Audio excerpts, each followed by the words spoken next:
Hey everyone, welcome into the Transgender Show. I'm your host, Emily. Each week I interview another person from the trans and non-binary community. We share our stories in the hope that it shows you that you are not alone. My guest tonight is Tiffany. You can find her on Instagram at Embracing Tiffany. She is an aircraft mechanic at a major airport in Minnesota who has transitioned while on the job. Not only is she a self-proclaimed kick-ass mechanic with 20 years experience in the aviation industry, she's also a wife and a mother of two. Welcome to the show, Tiffany. Hi. Hello. Thank you so much for coming tonight. Hello. You're very welcome. I was glad to do it. Awesome. Well, let's just go ahead and dive right into your story. Okay. When did you first realize that you were different? What were those early clues for you? Oh, early clues were just just not feeling like myself. That standard not seeing yourself in the mirror. That was a huge part of it. Like mirror time for me was non-existent. It was in the bathroom, out the bathroom, gone. Up until, the realization, the real epiphany moment. Um, that's how long that lasted. And then when I started HRT and actually started seeing changes in my body, you know, I like seeing myself in the mirror now. It's one of those things. It's that whole, why do trans people take so many selfies? It's because we haven't seen ourselves Mm-hmm. Yeah.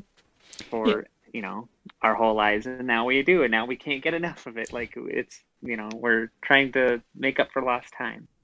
And then growing up as a kid, it was just I thought, it was one of those I didn't know I was different until I found out I was different or started to find out I was different. Like I thought everybody thought, sure, I want to be a girl. I wish I was a girl. Like I thought everybody had that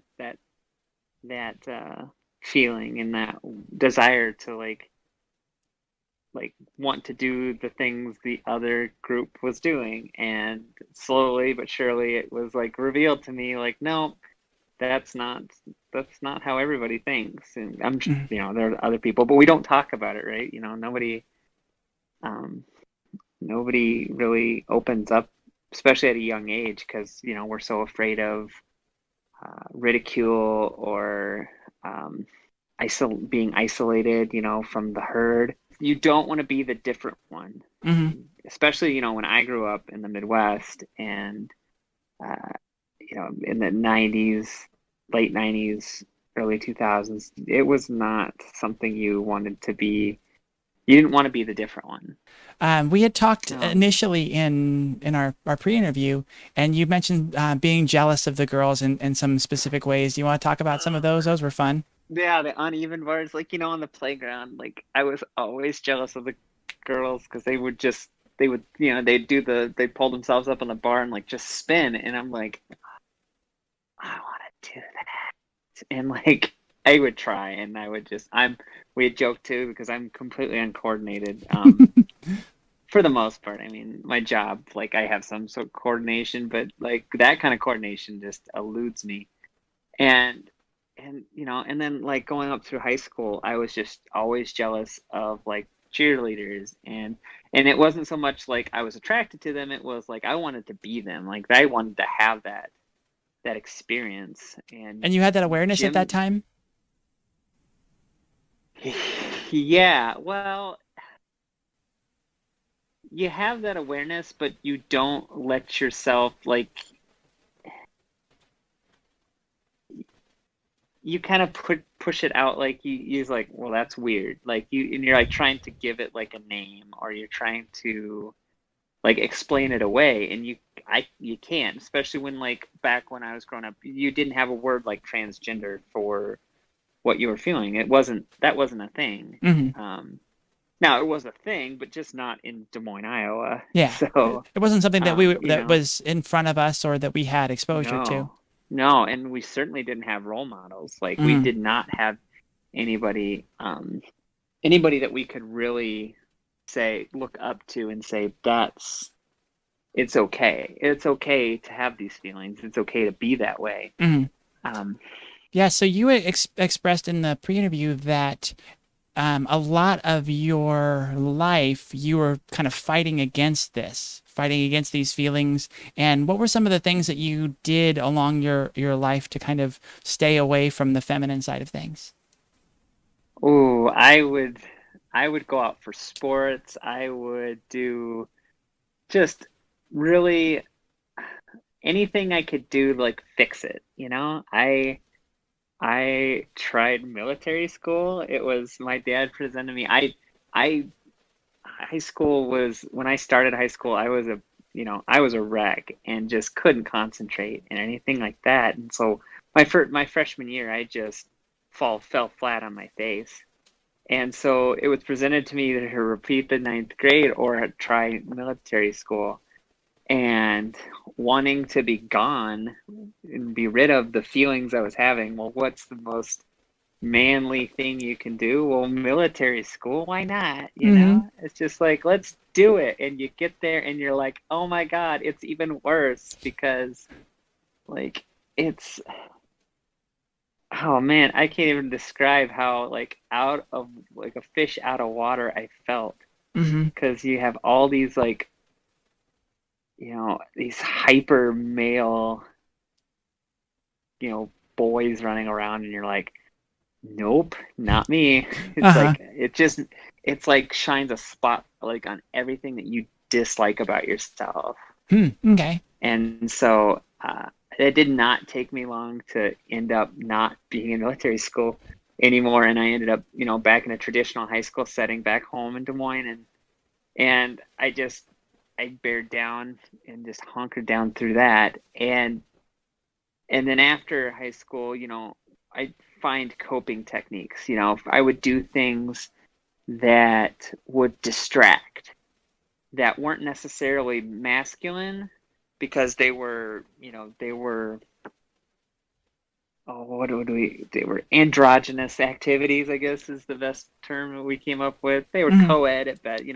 One was technical theater. I loved building sets and doing lighting and anything tinkering. Tinkering has always been sort of my thing. Like I can like let my mind wander Hmm. and um just let it go. And so anything where I could tinker was something I would use as a distraction. So that would lead me up through uh, high school and into college, and even into college later. I So I started college around 9/11, Okay. and so I already made this decision that what's one thing that you could do to fix it? Do a hyper masculine thing. So when 9/11 happens and college is, the same sort of deal, that transition just wasn't working. What's the thing you do?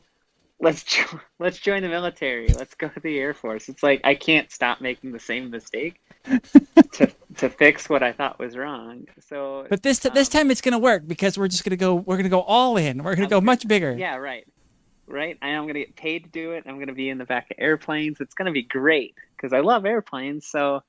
Um, so I that didn't last long. I ended up coming out on a medical thing for asthma. I didn't wasn't aware I had, and so luckily that didn't last either. Um, And that was and one I'm where you didn't have smiling to make the throughout all this, choice, and this right? is You were yeah. medically discharged, so no disgrace. It was Right. just It like wasn't. free pass Nope. out of here. I started as a baggage handler at the Des Moines International Airport, and from there on out, just kept on doing it. So Hmm. that led me to aviation maintenance. So What brought about your love of airplanes and that industry? I grew up around airplanes. Like I said, my dad was in the Air Force, so it wasn't unusual to be around airplanes, military airplanes for sure. Like on the weekends, and it was always a part of my life. being around airplanes. So it was kind of a no-brainer. Okay. It was, how do I get to be around airplanes and get paid? And so whatever I could do to be around airplanes and get paid, that's what I was doing. That brought me to, I just moved up companies and airlines and ended up at where I am today. It's just part of the journey that I've been on, so Yeah. I enjoy it. What was your progression? What made you realize you were trans, and how did you progress to that and actually coming out? So how I got started in aviation maintenance because, again, trying to fix what was wrong. I love doing what I do, so what am I going to do? I'm going to do another hyper masculine thing in which I'm going to join the boys club that is aviation maintenance. Mm-hmm. So I do that and I love it. I fall in love with the job. I fall in love with the work, and I'm over the moon with it. And it's providing the distraction, right? But with every distraction, you can, it's like a drug, you have to take more and more to like get rid of, whatever feelings that you are trying to cover up. And at some point it's just not working. And on top of that, now I'm married by this time, and I've got a kid, and I've got another kid on the way, and just I'm sinking into this depression because I just can't escape. It's like I can't get rid of this feeling that's hanging over me, that I just am not happy with myself. Mm-hmm. I have the greatest job in the world, and I have everything that I've ever like thought I wanted, and I'm still just not happy because I'm not. Yeah. And like I still can't look at myself in the mirror. I can't, it just keeps pressing on and on. So finally it comes to this point where you you do start looking for actual solutions. You start looking in the areas that you were too afraid to look in before. Mm-hmm. And so on a work trip one day, I was on a social media site, um, and very random because I never looked anything transgender up. A picture popped up of somebody we all know, and I was intrigued and mystified, and you know, I I had to see what this was about, and so I clicked on the image, and it opened up this whole Pandora's box, and the pieces just started like just dropping into place like Tetris. It was just like, I mean, it happened really fast too. Like once And I had the word for it, and once mm-hmm. I could put it all together, it just, everything made sense. And then you start going through the feelings of, how do I even, like, that, we talked about this, like, you can't, like, that can't be me. I can't do that. I can't. I have all this other stuff to Mm-hmm. worry about. So that leads me up to, like, how do I end up coming out? Mm-hmm. So Well, I can see, you find these images, you find somebody's before and after, and you're like, it puts it into yeah, your mind that that's actually a possibility for you. Why are you yeah. being sheepish about who it was? Why don't you go ahead and tell the audience? Oh, because it's the same person it always is for everybody else. It's Samantha, of course. I don't like name dropping. I don't like it. But yes, it was a picture of Samantha, uh, and that's kind of the catalyst right there. And it was, and then you find the other big names out there, and you're like, okay. I mean, and by the time, you know, I knew who Laverne Cox was. I knew what transgender was, and I knew, but it was one of those. That's not me. Mm-hmm. That's not me. That's not It how I feel. it wasn't Or it is tangible. how I. Yeah, yeah. Or you just or you're just afraid to put that title on it, right? Mm-hmm. You don't Absolutely. want to be in that group because you're still afraid, because it's that upbringing. I don't want to be othered. I don't want to be outcast. You don't want to upset the apple cart that you've been toting around Uh-huh. forever. Especially like you said, when you're so far along, you've got all your ducks in a row. You've got the wife and the kids and the job, and everything's going great.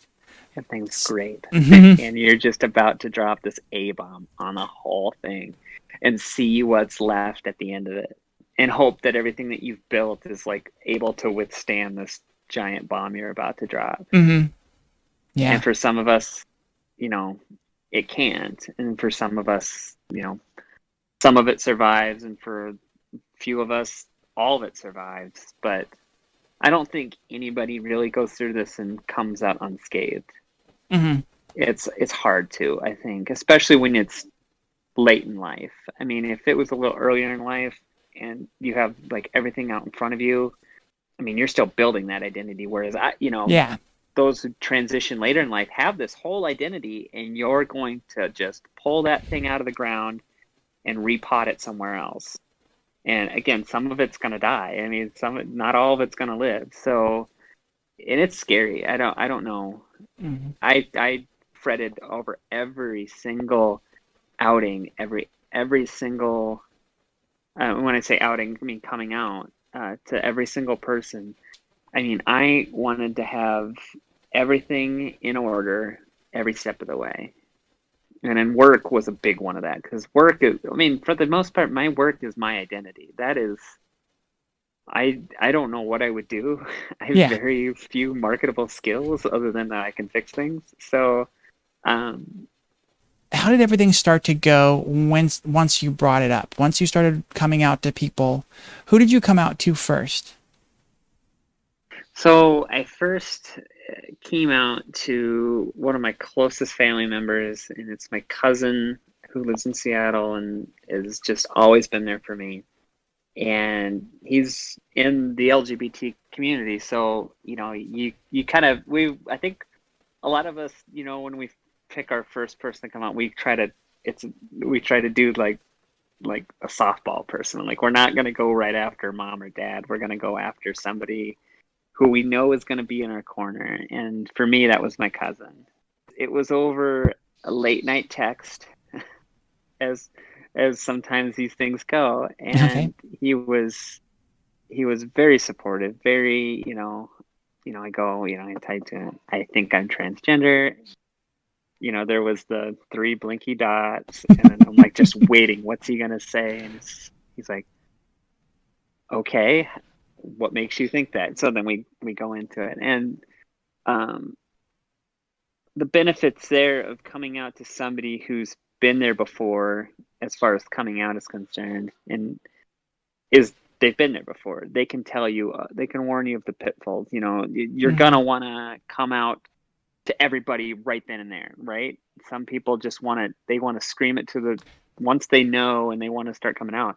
It's hard, right? It's hard to like hold back, but sometimes you need to. Sometimes it needs to be a slow rollout, and uh, so that's how I approached it too. That was his first words of wisdom are, you're going to want to come out to everybody.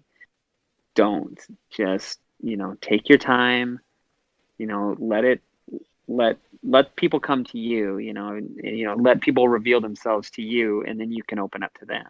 Mhm. And that's kind of how I rolled with it. Yeah, that makes a lot of sense. Feel out who is going to be accepting. We have pretty good intuition about that. And hmm yeah, it's important to build your network slowly and strongly. Make sure you got the best foundation and build up to the bigger kind of scarier people. Along those lines, who was the hardest person for you to come out to? the hardest person had to be my dad. And only because and we didn't really talk about this part the other night, but because we try to impress our fathers, right? Hmm. Especially, we're always looking for that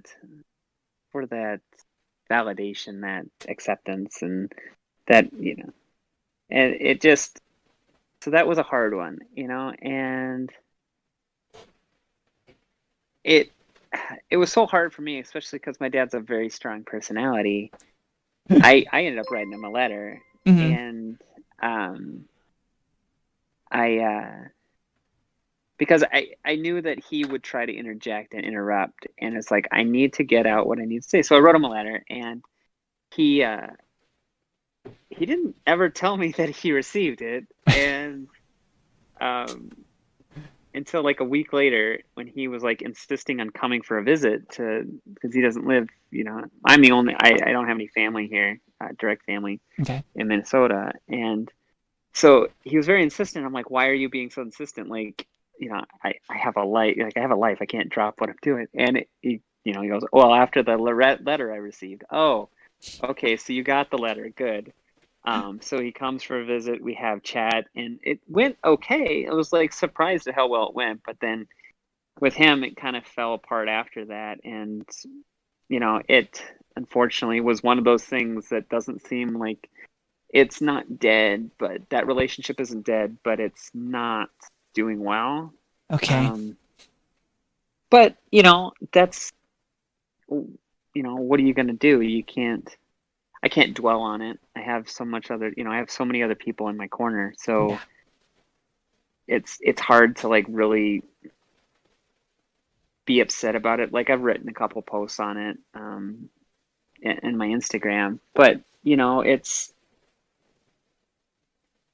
I have so many other things that I have to like sink my emotional health into. It's like I don't have time. I don't have an emotional strength to like pour into that relationship, and so hopefully he'll come around, but I kind of know him and everybody else knows him, so Hmm. like I'll maintain the relationships I can maintain, and it's not that I've cut him off. It's just I'm kind of just letting it be for right now. Yeah. So Well, and like you um said, that it takes so much energy to keep up these relationships, and that's one thing that's a benefit of coming out and being transgender is in this, like you really start to understand more deeply the nature of friendships and what a true friendship is like, and mhm, what a great relationship is, and how much more valuable the people that truly accept you are than even the people that are really close to you that don't accept you. It's a weird shift in your mind. Like you said, we've got this innate thing to try and please our parents and get that validation and all of that. But then you start to see that there's just so much more value in the people that are truly in your corner and really support you. yeah. Yeah, and those are the people that I try to like sink a lot of my energy into, the Mhm. people that are there for me and the people that want to be a part of this person's life and not the old person's Yeah. life, or not wishing that the old person was here, and that's a huge thing.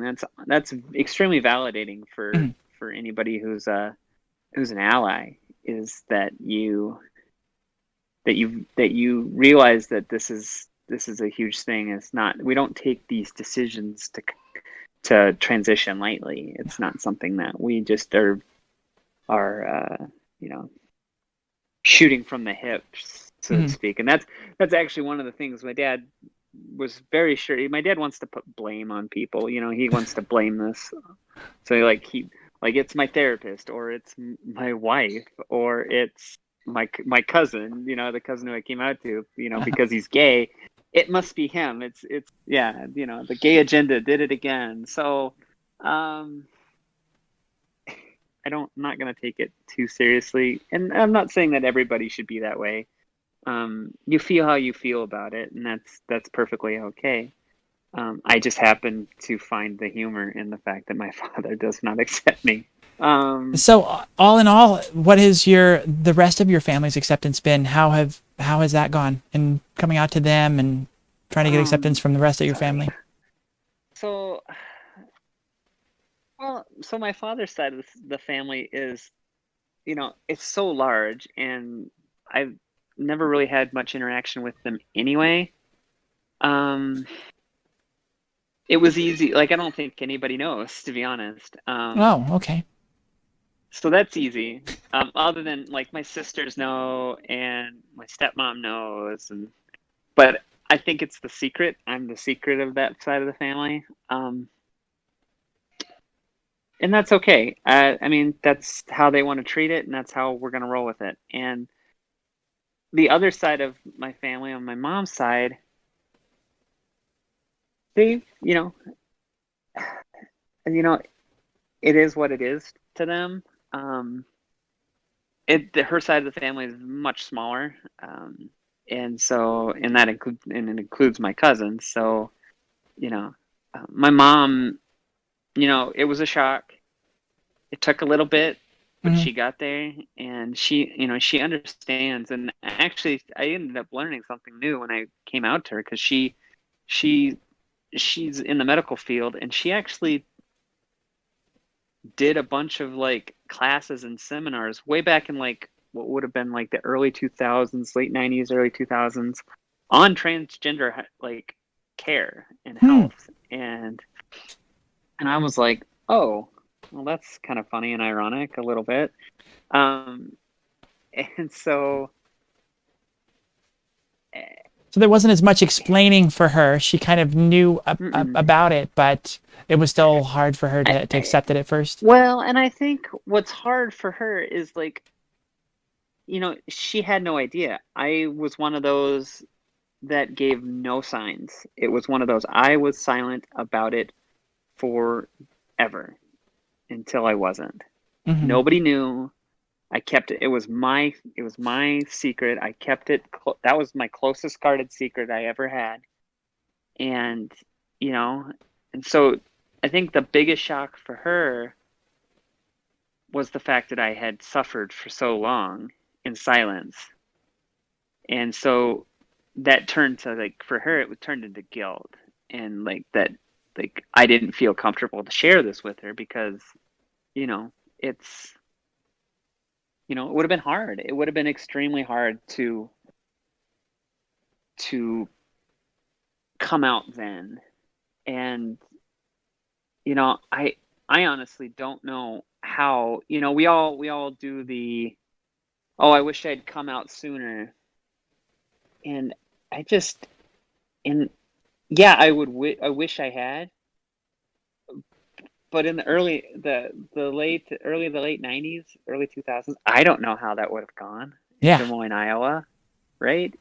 I don't know how that would have transpired, played out. I mean, given what we know about my father, I don't think it would have gone very well. Yeah, So, no, I got that. um, My father said that to me pretty specifically. That like, I mean, he was alluding, but he was basically saying that, yeah, I wouldn't have accepted this, 10 or 20 years ago. yeah, right. My family's kind of gone off each other's reactions. Like, how are they supposed to react? Oh, okay. And my Mm, mom's kind of the biggest key there. And if you react with love and kindness, others kind of take that cue, and that's how that side of the family has kind of taken it. So yeah, and then same with my wife's family. okay. They I was I was worried about them, mainly because I have a fairly good relationship with my father-in-law, because he's an aircraft mechanic too. And it's just like one of those things. Like, he was more of a dad figure to me than my own dad was. And that was a relationship I really was scared to lose. Okay. um, and luckily, he never missed a beat. um, I mean, he's a little awkward, but that's just his personality. He's just, he's a very quiet, Mm, stoic person. And, you know, but again, never missed a beat. It's just, okay, that's, if you tell me how you want me to act, and if I'm acting, not how you want me to act, then you just tell me. So again, everything just kind of feeds off of that. If mhm. you lead those kind of leading by examples of how to act towards us as transgender people are huge. Mhm. Family, whilst dreading it, ended up being the least of my worries, for the most part. Okay. So I would assume that the big one, and you're still married to your spouse. Correct. Yeah. How did you manage that? How did the So you come out to her, and how did you how work did through I that? that's always a fun story how I came out. So I, keeping things secret for so long, it's easy to keep secrets, right? We don't, but once the genie's out of the bottles per se, you need to continue like sort of feeding that sort of thing. And Mm. so I found Reddit fairly early on, and so Reddit became like my like morning ritual. Like I would check Reddit and see what new things were on all the Reddit pages. One morning I'm doing that, and I get up to go get our kids ready for the day, and I leave my phone sitting on the bed. And the curious thing about I found with Reddit is that the app doesn't allow your phone to go to sleep. So my wife, I'm, changing our youngest diaper, and I hear my wife come in and say, what is this? And I look over, I'm like, she's got my phone, and what is what? And she's looking at it. So I walk over, and it's the Reddit. It's Reddit is up. And Mm. the only thing I had like on my Reddit, on my saved pages, are all trans stuff. And so like immediately I'm faced with the two sides of that coin. Do I deny and explain it away, or do I come clean? I can't. I'm not a very good liar. I can't lie worth a shit. Mm.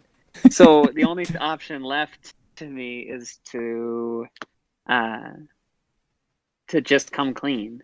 And so I end up, I tell her, and this is my exact words, I'm like, it is what you think it is. And so she's like, what does that mean? And I'm like, without saying the words, like I'm trying to get her there, because it's hard to say, right? Yes. It's hard to admit. It's Mm. like even hard. It's hard to admit to ourselves, just before, when we have to do that, like to say that we're transgender, like even to ourselves, or you're worried that like, no, you're not trans. You're not. This isn't. Mm. It's something else. It can't be that. And so it's hard. And so finally I admit to her, and so we have the very our day of sort of reckoning, where we spend the entire day with each other talking. What does this mean? And of course, if anybody knows me, I'm really good at making really like poorly timed jokes.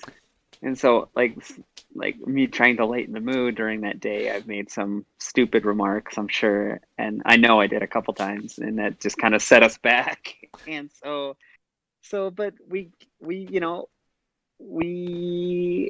worked through that day, and like the very next day, without missing a beat, she's on our internet, or not internet, our health insurance website, trying to figure out what's covered. Wow. And it's just right. Like I couldn't believe it. I walked in, and she's like, well, good news. And like she's like on that thing, like, well, everything looks like it's going to be covered. I'm like, wow, okay. I hadn't even looked that stuff up, because Mm. again, it makes it real when you start looking stuff up. So um that whole like, it still kind of boggles my mind that, the surrealness that I felt, like, oh my God, I'm actually out. Mm. And now what?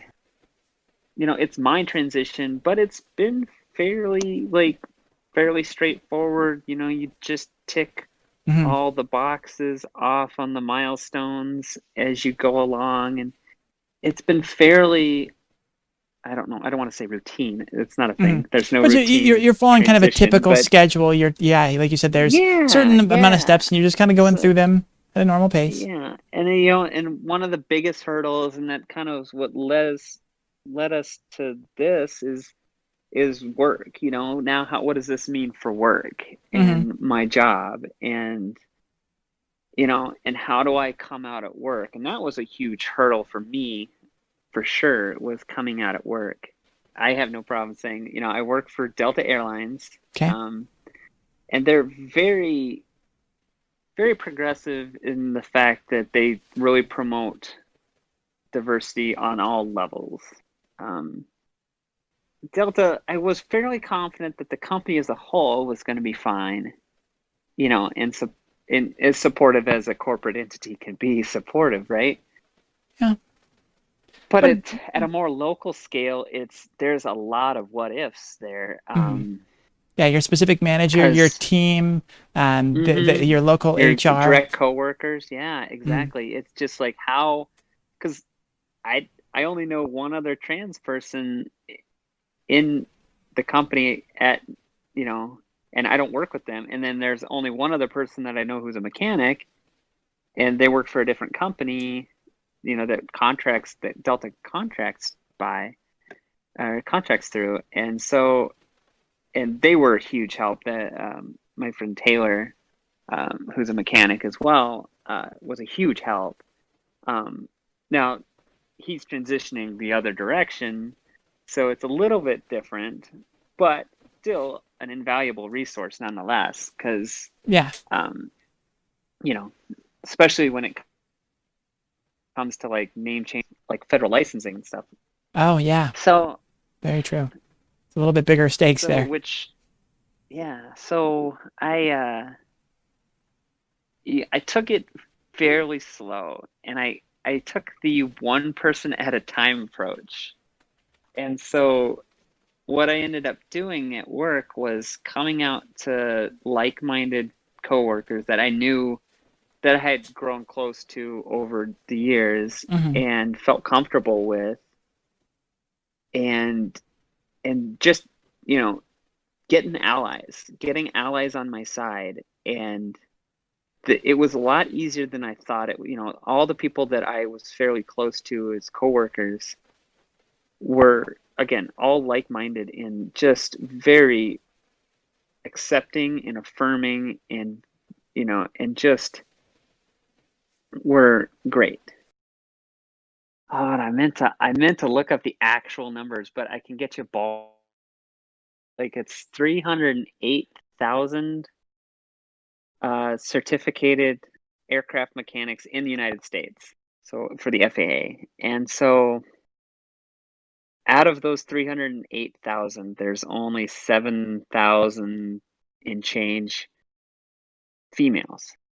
So it's like roughly 2.5% of all licensed aircraft mechanics are female. So it's a very, very male dominated, you know, and it's not one of those industries that goes out and like actively tries to recruit women. Um, I mean, but it doesn't shun them. It just is not one that they just, I don't know. I don't know what it is about, some of these industries that are really hard for women to break into. Yeah, and then let's flip the coin, and then let's dissect that even more. How many are trans femme? And it's probably maybe four. I don't know. It's probably not very many. I can't imagine how many trans femme aircraft mechanics there actually are. What were some of the what were some of the biggest things that you were afraid of, and what were some of the specific steps you did in coming out or in working in your industry to find that acceptance that you had to do or that you felt that you needed to do? So I guess my biggest fear was like not being accepted, not like being sort of like shunned, or like finding a hostile work environment, and I would lose this one thing that I like put so much heart and soul into, and found, have so much love for, that it would like shun me. And it was hard to think that, that I would not be able to continue doing the thing that I love.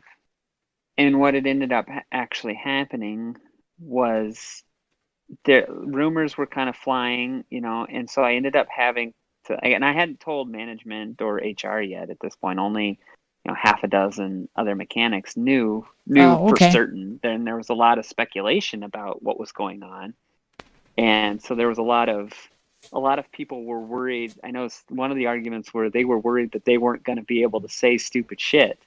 And that was actually a direct quote.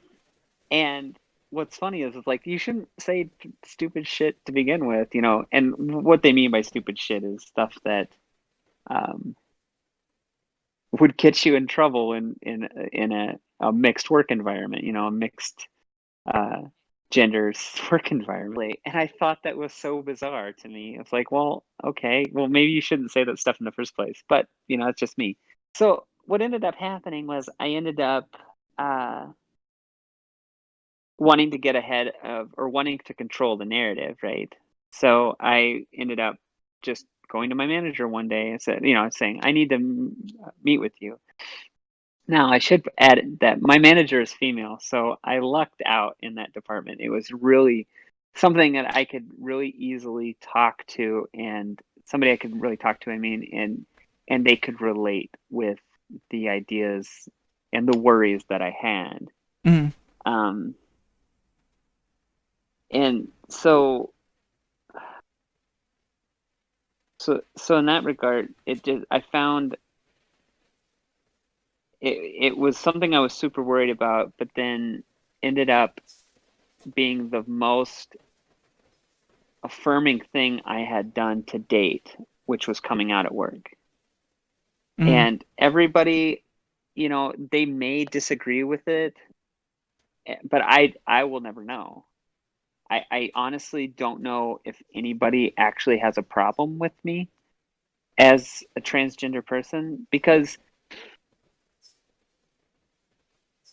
I don't have any problems. I don't have issues at work. I Mm. am this, I show up, I do my job, and that's really, I think they see that I'm putting in the effort, and they know that it's one of those things. And this was actually something that I was like, I had to like prep myself for, is being confident about it. I have to be confident in my decision, because my job is one of those kind of jobs that if you come in there with any sort of um, I don't know what you would want to call it, If you're trepidatious and reservations or you've got yeah, reservations about it. there Mm-hmm. you're gonna get eaten alive, right? Mm-hmm. And so if you are confident and show that confidence, meaning for me coming in there and saying, this is who I am and I need you guys to be okay with that, and I'm not here to get anybody in trouble. I'm just here to do my job. That went a long way, I think. And so, you know, it's kind of interesting. You get these guys, and some of them just don't miss a beat. It's just, hey, Tiffany, how you doing? I rarely get dead named. The biggest thing that I run into at work too is just a misgendering with, as it pertains to like um the sirs and the dudes and the boys and the guys, those Uh-huh. sort of little colloquialisms that you know it's just because I'm the only woman on the floor, Uh-huh. you know and there's only two, well, actually three mechanics and then one manager, so there's four women total in my department, and only two of them are actual wrench turning mechanics, and we don't see each other. The one's on one shift, and then there's me on a different shift. And Okay. so it's that it's just one of those things where it's just like, so you got to get used to it. And you don't let it bother you, because again, it's one of those things where if they know what bothers you, then now it turns into fair game. And again, I'm not there to get anybody in trouble. I'm just there to work. So I don't try to make waves. Okay. If I feel like I need to correct somebody, I do, and I haven't had any issues when I do. And a lot of times they realize they screwed up, like they realize they said Mr. instead of Mrs. And so like Mm. it's and it's just little things. Like I try to have a little bit of fun with it, a little bit. If I don't make a huge deal about it, but I'm confident and and I present my case to them. I'm like, like some of them, like for some reason, had this thing where they needed to wait until my legal name change went through to actually start using my actual name. Now I gave them a workaround, and I just told them, hey, if you can't use the name that I go by, go ahead and just use my last name. It works. It's fine. I don't care. If it makes it easier for you, that's fine. I'm not. It's still my name. How could I get mad? Yeah, it's a good So some of them compromise. still do that. So some of them still do that, and some of them just didn't. They just were holding on to that dead name until I said something to them. And then once I said something to them, it was like, oh, you're serious. This is serious, and I need to. And I present it like they didn't take me seriously, but they did. They just didn't know. A lot of it comes out of not knowing, and which is why I wanted to join this council that I just got added to, because some people just they don't ask me questions out of fear. They Hmm. don't want to say the wrong thing, which is fine. I actually had an interaction with our senior VP of maintenance at a meeting just prior to COVID, and I was probably the first transgender person he had ever interacted with. And he wanted to ask me what my old name was. And so I had to have one of those educational, like, that's not something that you should ask a trans person. It's just that's one of those off limit questions that Hmm. if they want you to know, they'll tell you, but that's not that. He's like, oh, I didn't know that. Like, he didn't know what dead naming was and stuff Hmm. like that. So um, there's a long way to go, and that's kind of the other reason I came out or felt the need to come out, is because I want there to be more transgender people in aviation maintenance. I think that it's kind of an amazing job, and I don't think just because it's this huge boys club that it can't be a career that transgender people can be in too. Hmm. Both trans mask and trans femme. There's really no reason trans femme people can't be aircraft mechanics. And I was so lucky when I came out to my manager, and then like a week later I came out to our HR rep, and I was very lucky. So I mentioned that we have one other transgender person, not in my department, but I think they're in the baggage handler department, and what we would call it ACS, aircraft customer service. Hmm. And he had actually they might be in it doesn't matter. He had actually helped with their transition before. So my HR, because a lot of times some of us that come out in these larger companies,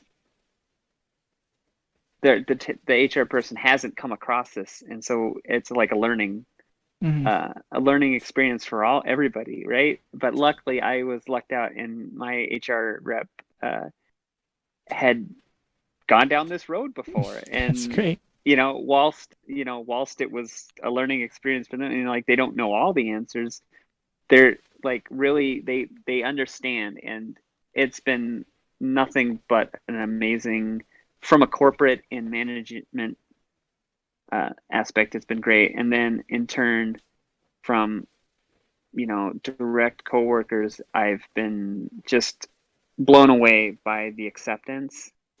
And like I said, if anybody has any problems, I don't hear about it, Hmm. and and that's fine. And that's how it kind of should be.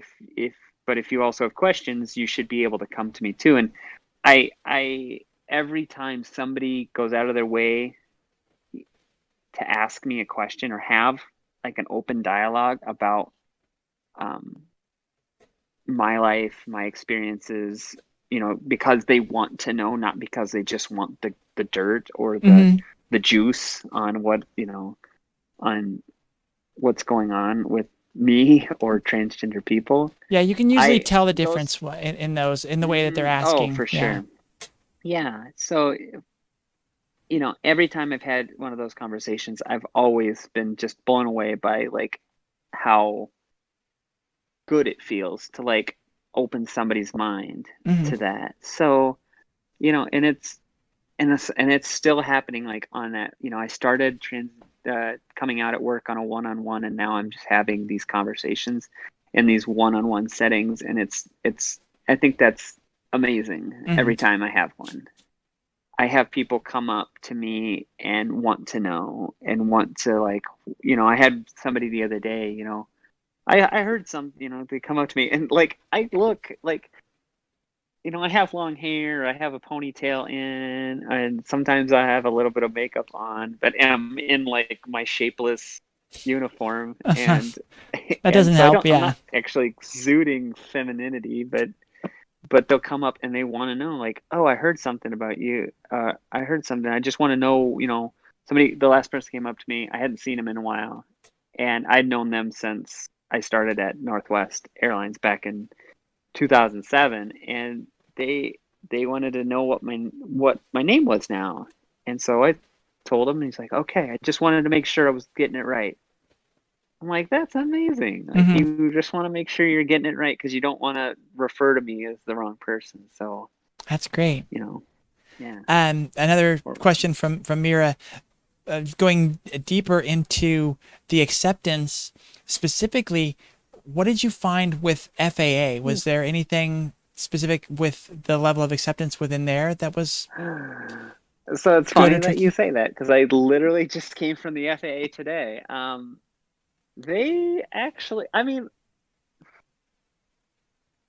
like some of it's hard to, it's some of it's just hard to like gauge whether it's where I live or if it's the actual, government entity, or if people just are accepting at this point. It's just like it's like we hope that we've crossed this threshold where people just don't question it, right? Where it's Yeah. starting to be accepted and become something that they deal with. Now, they we always get the thing I've gotten as I've gone through name change and stuff like that is like, I want to make sure I'm doing this right. I want to make sure I'm doing it. So, they're not handling it on a regular basis, right? But Okay. I went in today and I knew that they had done it before because my friend Taylor had gone and done it before. So I know that they know how to do it. So at least in Minneapolis, they were amazing and just, what do you need done? Let's get it done. Let's do what we need to do, and no questions, no dirty looks, no anything, as far as I know, they just were doing the paperwork like they would do for anybody. Minneapolis is a fairly trans positive space, I've found. Hmm. There's actually quite a few transgender people that live here in Minneapolis. And so, or, I don't know, it's hard to like gauge because like I do very firmly believe that if I had done this in Atlanta, it would not be going the way that it goes here. I That makes feel sense. like Yeah. my experience here in Minneapolis is maybe unique. I hope it's not, but I'm not going to kid myself and think that I would have had the same level of success in another city. They really don't have any reason to deny you any of the things that we ask for. So, if you give them what they need for like paperwork, there's really nothing they can do, right? Mm. There's federal guidelines for the FAA. So, If we could, I'd like to circle back to your relationship and kind of dive as deep into that okay. as you're willing to, because, work, family, and spouse, those are the three big things. You had mostly good with the family. You had a really good, smooth transition with work. And we know you're still married, so clearly that's gone well. How did you manage some of those As well as it conversations? can be. Well, yeah. What were some of those big conversations? How did you get through some of the key issues? And what were those that cropped up? Well, I think so. The biggest issue, and I think it's an issue we still deal with, and that's communication. And that's kind of the biggest pitfall, really. Anytime we've had issues, it comes down to communication and being, and not just communicating, but effectively communicating. And it's something I struggle with, and I don't know if it's just something that I don't know if it's a side effect of being so closed off for all those years, Uh-huh. and ever just not, and just suffering in silence, or I have a tendency to avoid conflict. Mm-hmm. So it all adds up. So anytime we've Yeah. had issues or are having issues or anything like that, it comes from communication. Do you feel like you struggle But to advocate for yourself in some of those conversations? The same type of thing of, I find keeping things to myself and all of that, and kind of bearing the burden, but also like having a hard time advocating and standing up for the things that I really need or want. yeah, that's huge. Yeah, I struggle greatly with advocating for myself for the things that I'm missing. But I also like, I'm one of those people that tries to see both sides of the coin, Mm-hmm. as far as like, and sometimes I lose sight of it, and but I try to be as empathetic as I can be, because as much as this is my transition, it's my spouse's transition too. She's gone from a sit head uh, heteronormative marriage to what it is now, which is a same sex marriage. I try to put myself in her shoes as much as I can. When I can't, when I don't, yeah, I get myself in some hot water sometimes. Hmm.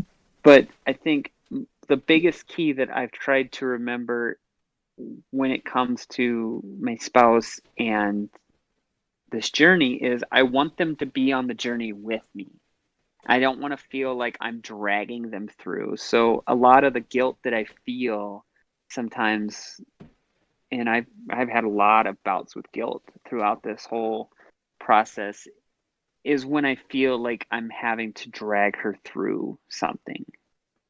And that's hard. It's really hard, because um you know if you are forcing them to go through something they weren't prepared to go through, then you can start to get that resentment Mm-hmm. and such.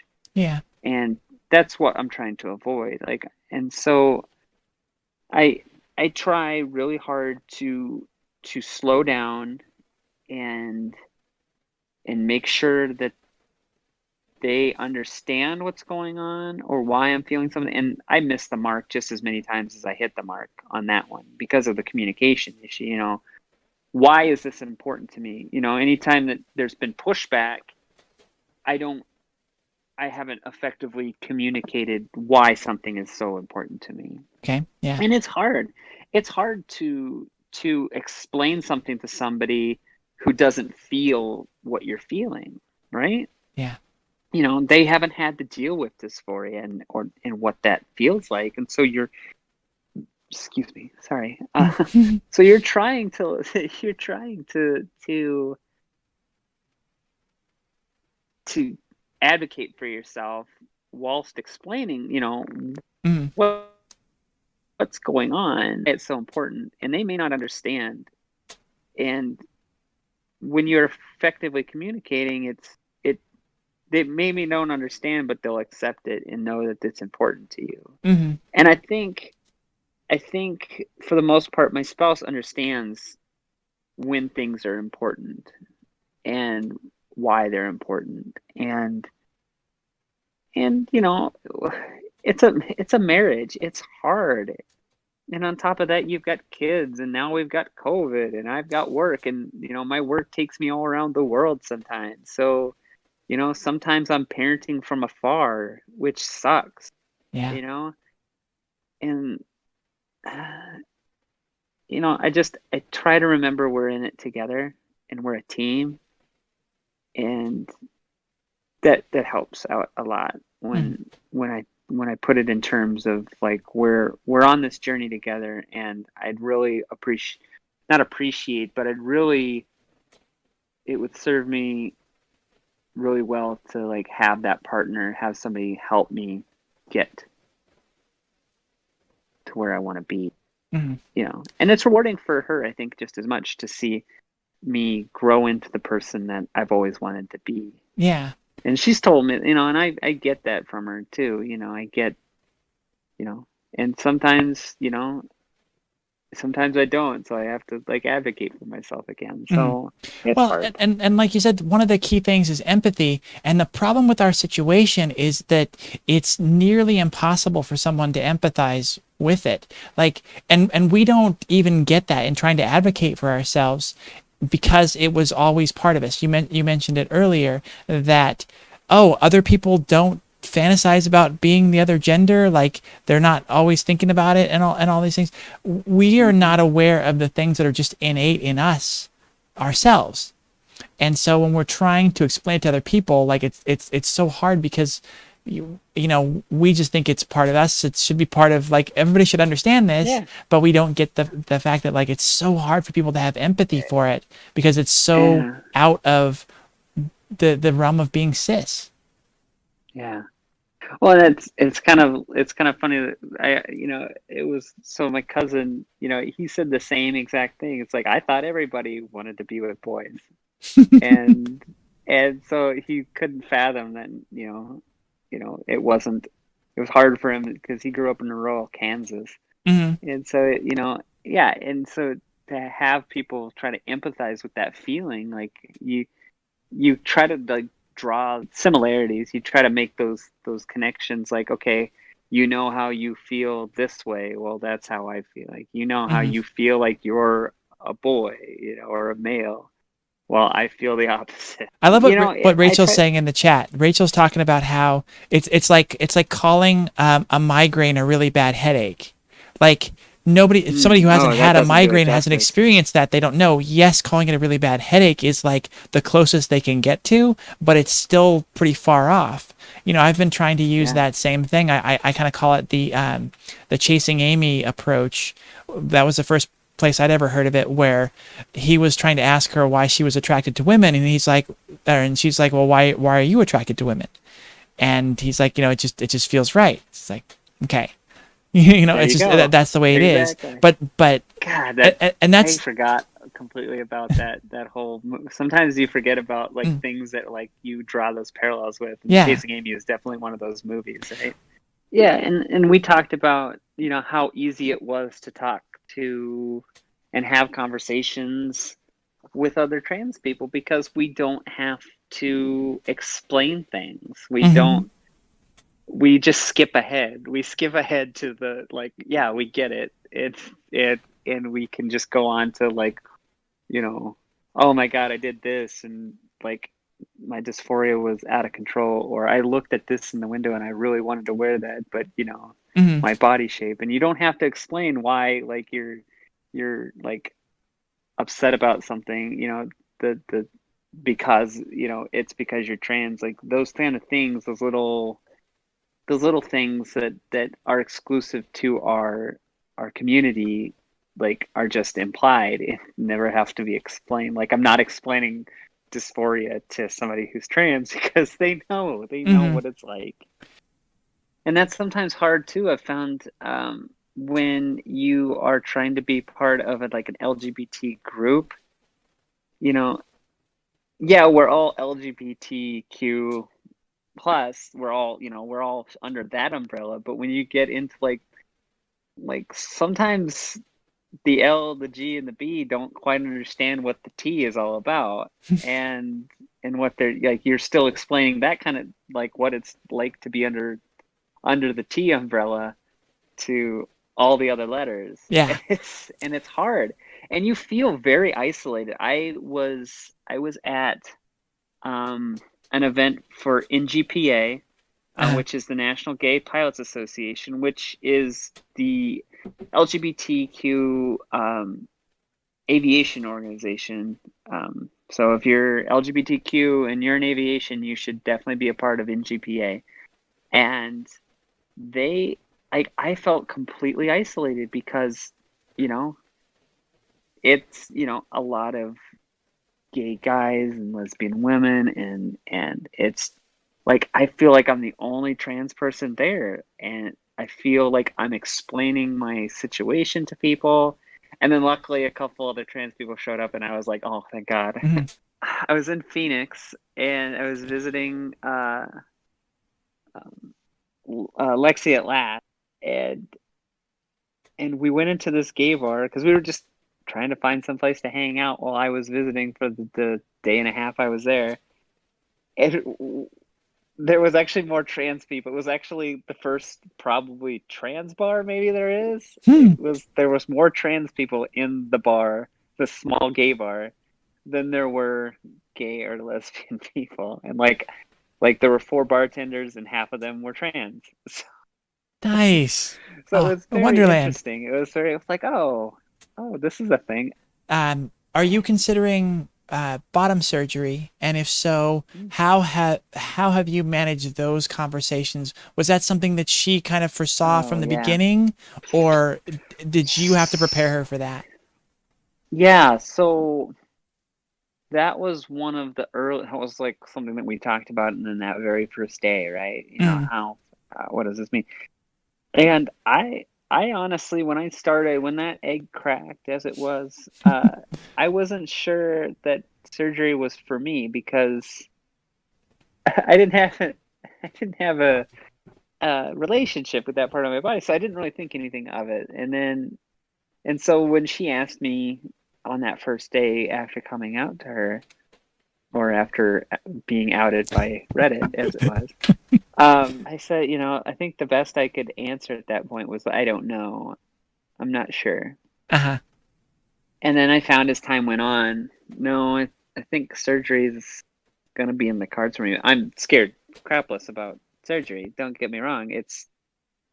I'm really I should say that I'm less nervous after I had my first consult last week, and it went swimmingly. So Mm. I feel way better about it now than I did, say, a week and a half ago. So, uh, but yeah, those conversations every time we've brought it up, it's like, can you be okay with, not having that piece of my anatomy that I've had for the rest the for the for all of our relationship? Are you okay with that? And that was a Mm. coming to terms, I think, for her. And what it meant was we would basically start taking it out of the equation in our intimacy.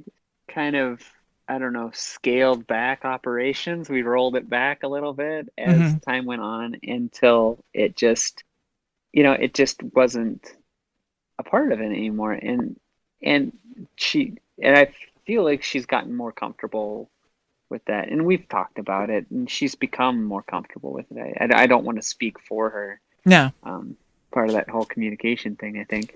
But I think I'm highlighting that sometimes our lack of communication perfectly. But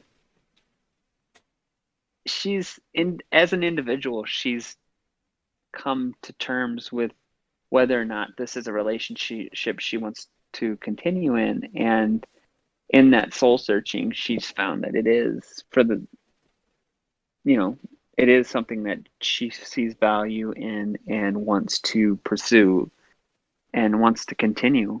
Mm-hmm. And so that's huge. And unfortunately, it's like I wasn't at the same speed with her, and so like I had to go through that same um, soul searching whether this was a relationship I want to continue with. And for the most part, I'm still kind of going through it, but it's it's becoming clearer and clearer, Mm-hmm. as the days go on and as we open up to one another, and as I break down the walls that I've built up over years. It's like every day I have to tear down another section of the wall Uh-huh. that I've built up, that's keeping me from talking to her about how I'm feeling. Okay. So, I mean, I think like I said, I think some of that's left over from, those days of, you're not supposed to talk about your feelings, that sort of thing, that stupid toxic masculinity that we were trying to like fit ourselves into. Yeah. These days, how confident and valid do you feel as a trans woman, as a woman? Every day gets better, it seems like. So every day you get to be yourself and not have to go back and forth is amazing. And you get that little bit of confidence more and more, and you see yourself a little bit more and more. And the more you see yourself, the more that confidence comes, the more.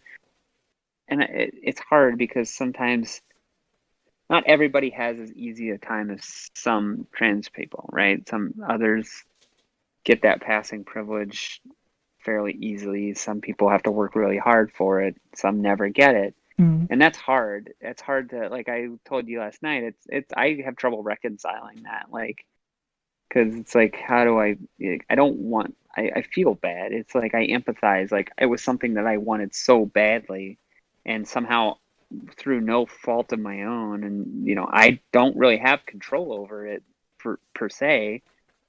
No. It's just something that was given to me, right? And so I feel I get more confident every day, when you get mammed and get even to the point where like when I do get sirred, like by like strangers, and it's always the freaking people at security. I don't understand it. We have like a security checkpoint we have to go through.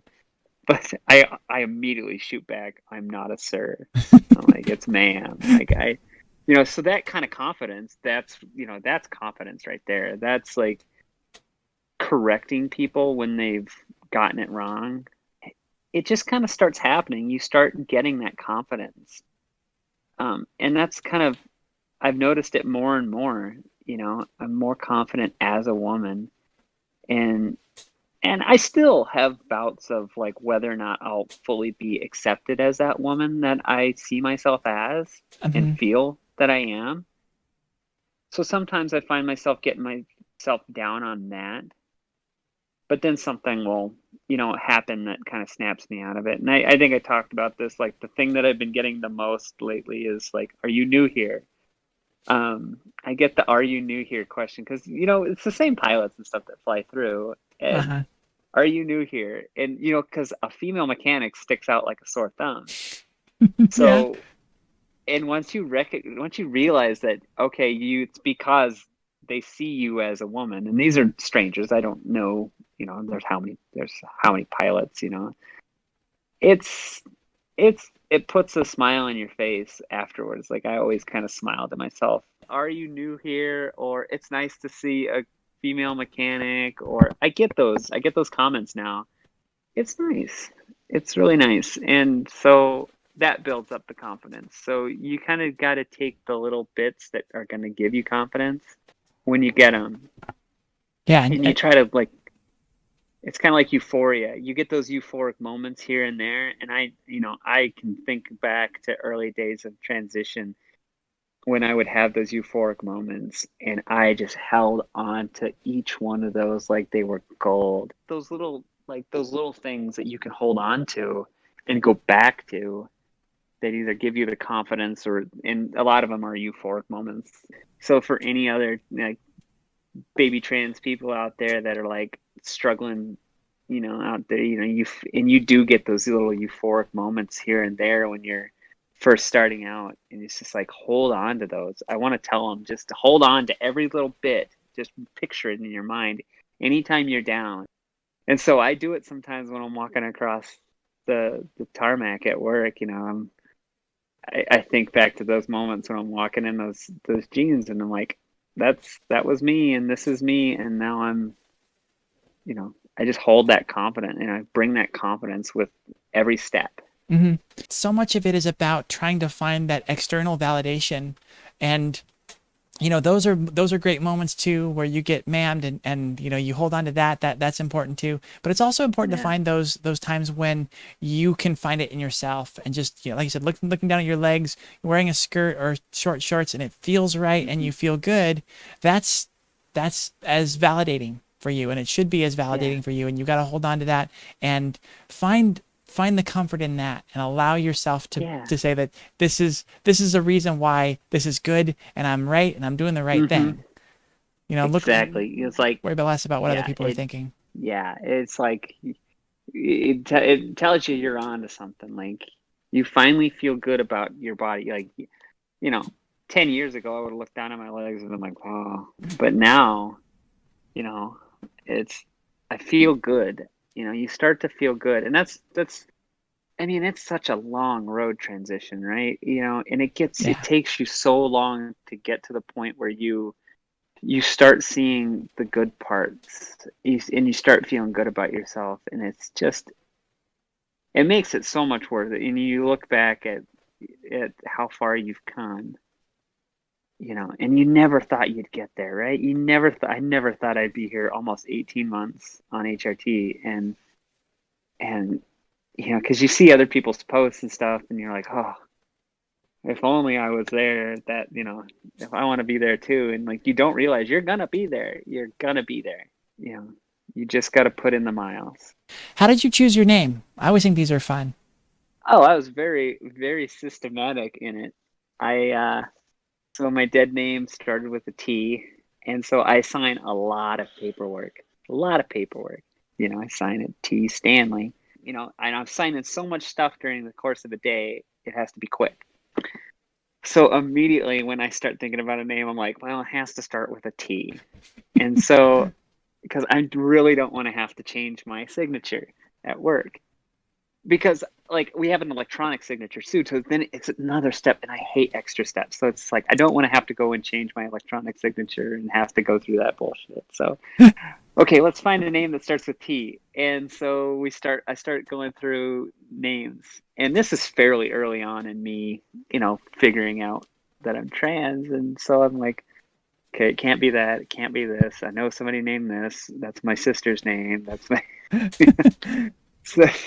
so our neighbors named that. And so it's just like, okay, so what works? And I get to Tiffany, and I'd always loved the name Tiffany. Always. It's a good one. Yeah. And I make it sound like this took forever, and this conversation in my head probably lasted all of maybe 5-10 minutes. And so I came to Tiffany, and it had everything I was looking for. So you did kind of mention a little bit of advice for young or closeted trans people. Are there any other key pieces of advice that you have? I guess the biggest piece is, and I know this from, I see this in sometimes some of the support groups, and I try not to get too horribly bent out of shape about, like, the little things when it comes to misgendering and dead naming and missing pronouns. Sometimes, like, in my head, I always have this, how long somebody's known you versus how often they see you and interact with you. There's a ratio there, and sometimes, and you can tell right on if it's an innocent mistake. Mm-hmm. And sometimes some people just get really hung up on those, and sometimes I just want to say, it'll get better with time. You just got to let it not bug you as much. Mm-hmm. And so because you can let that kind of stuff eat away at you, and it's hard. It's hard to let that stuff go. Yeah, it's another thing that kind of it chips away at your validity. Yeah, your feeling of validity. And I totally get it. But you kind of have to not let it rule the day, right? You gotta let it go. And if it's malicious, if it's actually malicious, if you know for a fact that they're doing it then yeah, go ahead. You can be mad, and you can start confronting people on their level. But if it's genuinely innocent, messed up, it's sometimes you just have to. I always give people glances, or my favorite is, when they do it wrong, especially at work, they, like when I get a sir or a miss or a mister or something like that, I was like, so close, so close, like a Mr. Stanley, something like that. I'm like, oh, you were so close. That's just one more letter, and you were there. I try to have fun with it, and that when you don't take things so seriously, when you it kind of gets people on your side a little bit. Yeah. It's a fine line, though, between being a joke and being serious. But that I've tried to not take that stuff so hard. So, but like I Makes said, sense. I might be in a class all my own. And if you want to be mad about a misgendering, if it's been one of those days, you get those days where nothing's going right, and then you get sirred, or ma'amed, and you're just like, God dang it, stop. Yeah, I've been there. Yeah. I've been there. And it's hard. And so I'll be the first to admit it's hard, but that's one of the things that I've tried to limit my emotions with. It's kind of my personality not to be too serious about. Yeah, it's okay to get angry about it sometimes, or to just ugh. But I think the key thing is try and temper it against what you were saying of, what is their experience, but also just don't allow it to affect how you feel about yourself. It's not a reflection of you. Try and get beyond that. Yeah. That's the key thing. I get there, when I get the sirs at the security, and inevitably I shoot right back. I'm not a sir, it's ma'am. And then I do the whole inward reflection, like, what the hell is it about me that says sir? What is it? Like I'm, what aura am I giving off that says sir? There's nothing about me, and this is me again looking at myself from the inside. There's nothing about me that says sir. Well, and that's the corner you have to turn, because at first you feel like, oh, I come across as a sir. I'm doing it wrong. So they're gendering me that way because I'm doing it wrong. Yeah. And then you turn that corner and it's just like, what is wrong with you? Like, what part of all of this are you getting sir from? It's sometimes, and my advice, like it just says, it's easier said sometimes than done, but it's just like, then I start looking.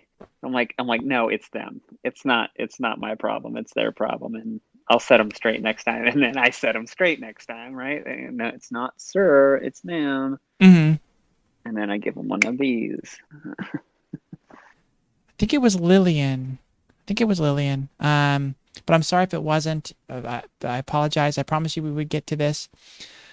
She asked, so I have a question, and she'd like both of our opinions on it.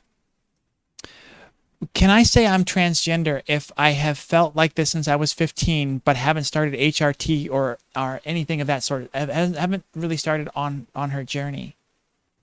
I'll let you answer first. Yes, you can call yourself trans.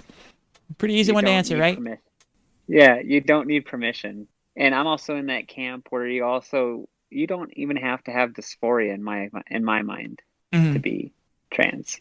Being transgender is not exclusionary. I mean, that's the whole point. That's the whole. If you are if you tell me you're trans, you're trans. I don't care. You don't need to qualify it. Well, Mira brings up a good point. You actually do need permission from the council. It's not permission, but you need to submit your paperwork. I did forget. And then, of course, it needs to be seconded. Yeah. Once you submit your paperwork, and you get your certificate and your trans flag, then you can start calling yourself trans. I forgot to put the trans flag. Oh no, this isn't a sanctioned thing, is it? All trans interviews are like, that's, oh my God, that's a major violation of the bylaws. Like, you have to have it proudly displayed in your house at all times. I've really mucked it up. Yeah. and I'll just second that sentiment. I come from that place. I come from the place of struggling with validity and feeling like I'm trans enough, or that I really deserve to call myself trans or call myself a woman, because of just various other internal struggles and just the internal monologue that's complete bullshit. But I love what I've been hearing a lot recently of therapists saying that if you question your gender, you're most likely transgender because cis people don't do that. So that's just a Yeah, baseline to correct. build off of. Like, if you're questioning your gender, chances are you're transgender. So there's one check of validity right there. And if you can just kind of meditate on it and let go of some of those expectations we have on ourselves and stop trying not to be transgender, I think Hmm. you'll start to feel these things. And I mean, you're here watching the show, so clearly it's something that's important to you. So yeah, you are totally valid as a transgender person just based on those things alone. And then there's so many other things in your experience and what you want that make you transgender. It's like add it to the list of things you're not supposed to worry about. That one too. But you, you're right. It's just like if you have these thoughts, A, you're not alone. B, it's normal, and C, good for you. You owe it to yourself to explore it too. It's a good And point too. you know, Allow it to be a positive thing. Good for yeah. you. And if you find out that no, you're perfectly happy the way you are, then cool. That's cool. Well, no one's gonna hate you. Nobody in the trans community is gonna be like, oh, and shun you. It's like, no, it's fine. You Mhm. know, I mean, gender fluid people are under this umbrella too. It's such a broad umbrella too. It's just, Well, we've been through a lot of stuff mm, in your story and work and everything, and we've been going for yeah. quite a while. Unless anybody has any other questions, I'll wrap it up Oh and, yeah, and let Tiffany definitely. Holy go. moly.